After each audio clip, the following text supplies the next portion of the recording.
عمر ابن عبد العزیز رحمہ اللہ خلیفہ رہ چکے ہیں، صحابی نہیں ہے، تابعی. عمر ابن العزیز رحمہ اللہ،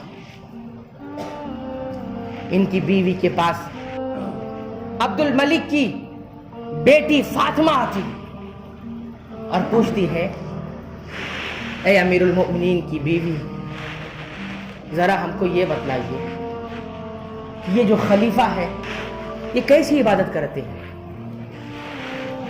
وہ کہتی ہیں، اللہ کی قسم ہے لوگوں سے زیادہ نماز نہیں پڑھتے، فرائض پڑھتے ہیں، لوگوں سے زیادہ روزے بھی نہیں رکھتے ہیں.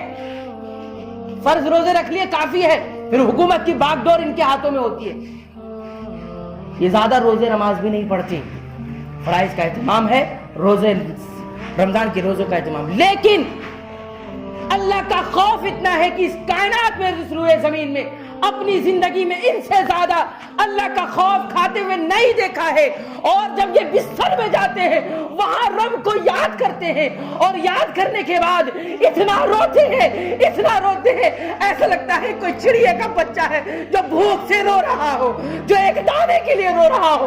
اور اتنا روتے ہیں کہ اللہ کی قسم ہے ہمیں یہ کہنا پڑتا ہے کہ کل صبح کائنات والے سورج دیکھیں گے اور ان کے درمیان کا خلیفہ موجود نہیں ہوگا. کائنات والوں کی کل صبح ہوگی لیکن ان کے درمیان ان کا خلیفہ موجود نہیں ہوگا. اللہ اکبر. یہ ہے خوف الہی، جن کی زندگیاں ہی عبادتوں میں تھی، جن کی زندگیاں ہی ریاضتوں میں تھی. ایک ایک زندگی کے موڑ پر، ایک ایک قدم پر رب کی اطاعت کا جذبہ اپنے دلوں میں رکھتے تھے. لیکن خوف الہی کا معاملہ یہ تھا. میں اس خوف الہی کی بات کر رہا ہوں. آج ہمارے پاس سب کچھ ہے لیکن ہمارے پاس رب کے خوف کے لیے آنسو نہیں ہے.